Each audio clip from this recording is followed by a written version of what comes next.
নীলনদে বোটে করে যাচ্ছি। ও হো হো, বলে বোঝাতে পারবো না, এত সুন্দর লাগছে। নৌকায় বসে আছি নীলনদের ওপরে। এই জিনিস বলে বোঝানো যাবে না, এক আলাদা অনুভূতি, এক আলাদা রোমাঞ্চ। ছোটবেলায় খালি পড়তাম, এই এখন দেখতে পাচ্ছি। ওই যে আমাদের cruise, this is our cruise.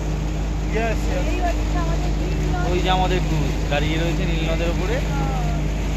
আহা হা, ও নীলনদের, এই যে নীলনদ পৃথিবীর দীর্ঘতম বৃহত্তম নদী, নদ নীলনদ।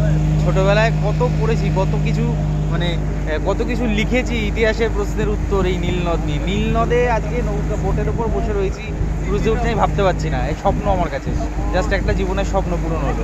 নীলনদের ওপরে এখন রয়েছি আমি, কিচ্ছু বলার নেই, আর কিছু বলে বোঝাতে পারছি না। ক্রুজে উঠে দেখাচ্ছি, এই হচ্ছে আমাদের ক্রুজ। এই ক্রুজে এখন আমরা 2 ঘন্টা থাকবো আর ডিনার করবো এখানে। কেমন লাগছে? জলে ভাই।